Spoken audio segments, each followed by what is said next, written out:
This is chapter number 23 of Matthew's of New Testament. This entire chapter is curses. There are verses of curses. We find the similar thing in Quran Sharif also, where there is one chapter which is devoted to curses to the uncle of Prophet Muhammad, Lahab, and the name of the chapter is also Lahab there, and there are curses to infidels, curses to mushriks, and so on. So similarly we see here the same thing is happening here. Jesus is cursing because he was very much sure that now he will be very soon caught by Romans and will be punished, as he has disrupted the tax collection, and this is equivalent to revolt, and Romans give punishment as crucifixions. While any crime is done against the Jewish tradition, then Jews themselves give punishments of stoning. He was of course afraid of both the things, because not only he has offended the Romans by refusing to pay taxes and letting his followers to also defy by not paying taxes, but at the same time he has offended Pharisees and Sadducees, who were priestly class of Jews, so he could have been stoned as well. So his fear is documented here in this chapter. The first part we see, he is warning the people against the hypocrisy. The teachers of the law and the Pharisees sit in the Moses seat, so you must be careful to do everything they tell you, but do not do what they do, for they do not practice what they preach. They tie up heavy cumbersome loads and put them on other people's shoulders, but they themselves are not willing to lift a finger to move them. The idea is that Jesus is telling that those who are in the priestly class among the Jews, they preach, but they do not practice even one precept of whatever they are teaching. Now everything they do is for the people to see. They make their phylacteries. Phylacteries means the boxes which contain scriptures. They make their phylacteries wide and tassels on their garments long. They love the place of honor at the banquets and most important seats in the synagogue. Synagogue is the temple of Jews. They love to be greeted with respect in marketplaces and to be called Rabbi by others. Rabbi is equivalent to Mullah. But you are not to be called Rabbi, for you have one teacher and you are all brothers.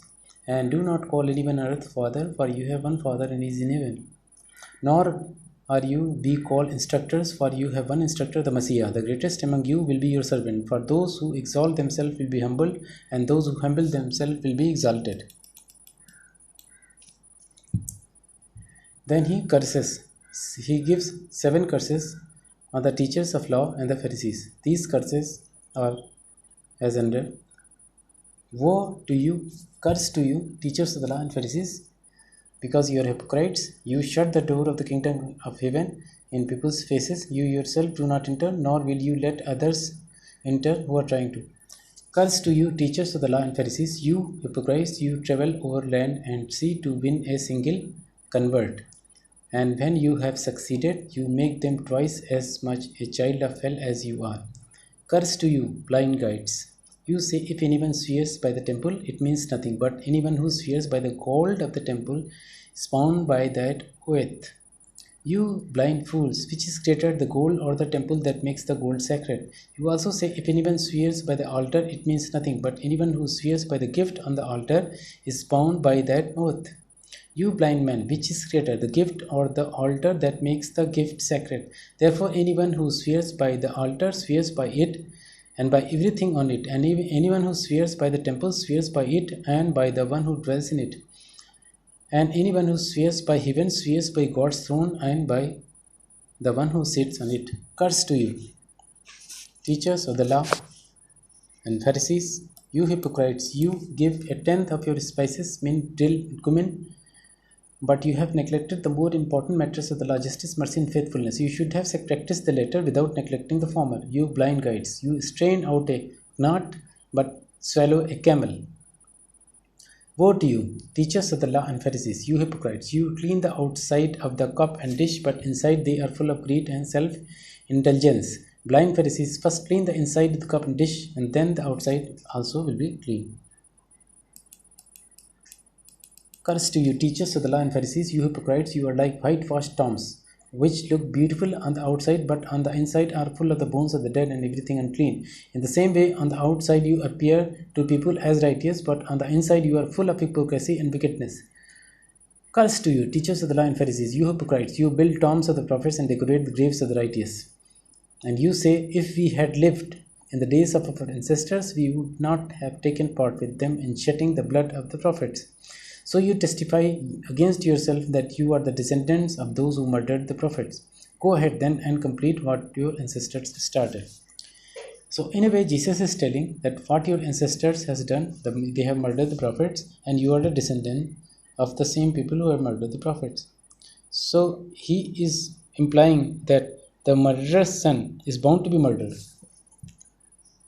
You snakes, curse to you, you brood of vipers, how will you escape being condemned to hell? Therefore I am sending you prophets and sages and teachers. Some of them you will kill and crucify, others you will flog in your synagogues and pursue from town to town. And so upon you will come all the righteous bloods that has been shed on earth, from the blood of righteous Abel to the blood of Zechariah son of Berechiah, whom you murdered between the temple and the altar. Truly I tell you, all this will come on this generation. So he is in a way is previsioning that what is going to happen with him.